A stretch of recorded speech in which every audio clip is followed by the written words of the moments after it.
हमारे आज के ड्रामा की जो मेन लीड होती है उसका नाम है हान शांगयान, जो कि एक गेमिंग टीम का कैप्टन होता है और जिसका टीम कंपटीशन के फाइनल राउंड में सेकंड आ जाती है। पहले पोजीशन पे ना आने की वजह से एक तो वो फ्रस्ट्रेटेड होता है और ऊपर से टीम मेंबर भी एक दूसरे को ब्लेम करने लगते हैं, जिससे कि उसका दिमाग और भी ज्यादा खराब हो जाती है। फिर वो बस में से उतर के यूं ही जाने लगता है। हमारी फीमेल लीड जिसका नाम होता है टॉम यान, वो भी उसी रास्ते से बड़े आराम से साइकिल चलाते हुए जा रही होती है। हमारा हान काफी पॉपुलर होता है तो हमारी नियान भी मन ही मन हान को लाइक करती थी। नियान एक कॉलेज स्टूडेंट होती है तो दोनों में काफी ज्यादा एज गैपिंग होती है, पर प्यार तो प्यार होता है ना, उसमें रूप रंग उम्र से कोई फर्क नहीं पड़ता है। हान जिस शॉप में आता है नियान भी उसी शॉप में आती है, पर दोनों इतने पास पास होते हुए भी एक दूसरे को नहीं देख पाते हैं। अब हान तो वैसे भी नियान को जानता नहीं था तो उसे देखता भी तो कोई फर्क नहीं पड़ता, पर हमारी नियान की तो दिन बन जाती हान को देख के। किस्मत भी शायद नियान के साथ ही थी, इसलिए दोनों ना मिलके भी मिल ही जाते हैं। हान को रात भर कैफे में गुजारना था और वो जिस कैफे में आता है वहाँ काउंटर में नियान बैठी होती है। नियान जब हान को देखती है तब उसके दिल में तितलियां उड़ने लगती है। उसने कभी सोचा भी नहीं था वो जिसे दूर से लाइक करती थी एक दिन वो उसके सामने आके खड़ा होगा। हान की बातें तो उसके कानों तक भी नहीं पहुंच रही थी, वो तो उसी में खोई हुई थी। बहुत शर्माते हुए वो हन का आईडी कार्ड मांगती है। बाद में वो हन के पीछे पीछे उसे देखने चली आती है। एक पत्नी जिस तरह से अपना पति का ख्याल रखती है, नियान भी हन के लिए खाने का इंतजाम करने लगती है। उसके लिए खाना ले जाते वक्त वो तो जागते हुए सपना देखने लगती है। वो देखती है उसके खाना ले जाने से हन उससे बहुत मीठी मीठी प्यारी प्यारी बात करने लगता है, पर हकीकत में वो जब खाना देने जाती है तब तो कुछ और ही हो जाता है। हन नियान से पूछता है कितना हुआ, वो कहने ही जाती है कि फ्री है, पर उससे पहले ही उसका भाई आके दाम बताता है। खरे खरे नियान का सारा सपना बर्बाद हो जाती है। बाद में वो अपने भाई से रूठने लगती है। उसे भी पता था उसकी दीदी हन को कितना ज्यादा पसंद करती है, इसीलिए वो कहता है क्यों ना वो हन को एक हफ्ते के लिए फ्री इंटरनेट यूज करने की ऑफर दे। नियान को उसका आइडिया काफी अच्छी लगती है। अब कैफे में वीचैट का यूज ना होने की वजह से नियान अपना वाला वीचैट नंबर उसके भाई के हाथों से हन को देने के लिए भेजती है, क्योंकि उसे से बिल पे करना होता है। नियान का भाई हन को फ्री इंटरनेट वाला ऑफर देता है, पर हन को उसमें कोई इंटरेस्ट नहीं था। बिल पे करने के लिए वो हन से वीचैट पे नंबर ऐड करने की बात करता है और हन भी बड़े आसानी से दे देता है।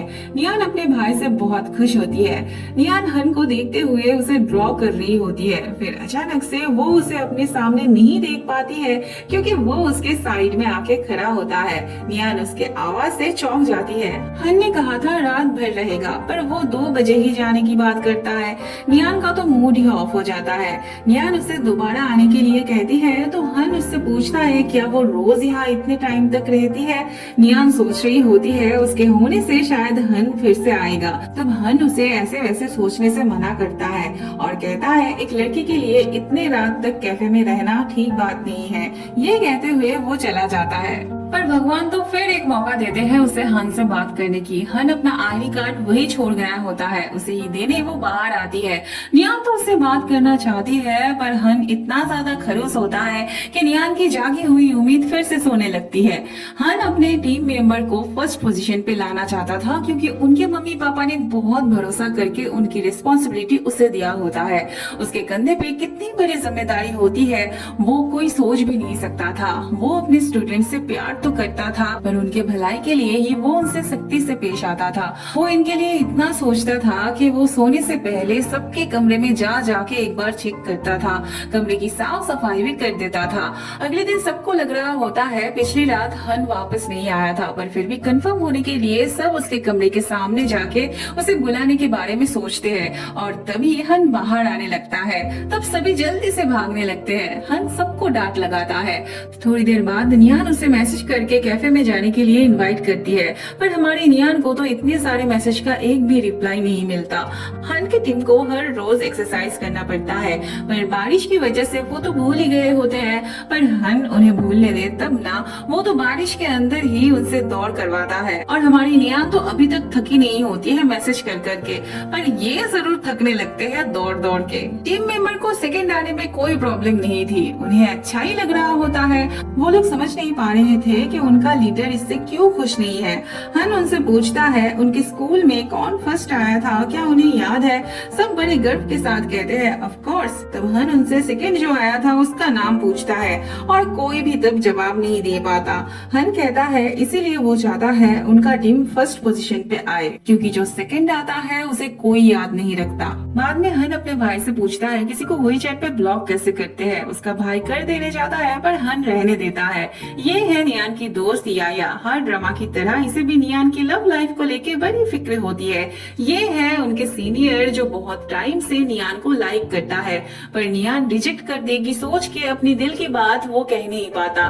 फिर वो याया से इस बारे में हेल्प मांगता है और दोस्त तो होते ही है लव लाइफ में हेल्प करने के लिए।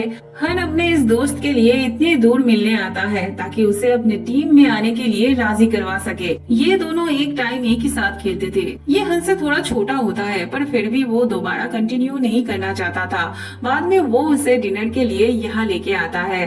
थोड़ी देर बाद उनके और दो दोस्त आने वाले होते हैं। उसमें से एक तो ये था और दूसरा था हन के ऑपोजिट टीम का लीडर सोलो। ये सब एक टाइम अच्छे दोस्त हुआ करते थे, पर हन और सोलो के बीच शायद पास्ट में कुछ हुआ होता है जिस वजह से हन सोलो से बात भी नहीं करना चाहता था। सोलो के आते ही वो जाने लगता है। सोलो भी शामी को अपनी टीम में ज्वाइन करने की बात करने इतनी दूर आया होता है। शामी हन से भी ना कहा था और सोलो से भी ना ही कहता है, पर सोलो कहता है आयशी भी उनकी टीम में ज्वाइन किया है। आयशी भी इनकी दोस्त होती है और सोलो के साथ आयशी की ब्रेकअप हो चुकी होती है, पर फिर भी वो दोनों अच्छे दोस्त हुआ करते हैं। सोलो अपनी बातों से शामी को राजी करवा ही लेता है। शामी कहता है सोलो उसका फर्स्ट लीडर था और वो चाहता है सोलो ही उसका लास्ट लीडर रहे। फिर तीनों एंजॉय करने लगते हैं। बाद में सोलो हन से मिलने आता है। हन तो उसे देखते ही दरवाजा बंद करने लगता है, पर सोलो जबरदस्ती अंदर आ जाता है। सोलो हन को आज भी अच्छा दोस्त मानता था, पर हन उससे कोई बात नहीं करना चाहता था। सोलो उसे शामी को उसके टीम में ज्वाइन करने की बात बताता है, पर हन कोई रिएक्ट नहीं करता। हन को उसे ऐसे इग्नोर करते हुए देख थोड़ी देर बाद वो चला जाता है। बाद में हन को 10 साल पुरानी बात याद आने लगती है, जिस दिन वो अपने टीम से बाहर चला आया था और रिटायर कर लिया था।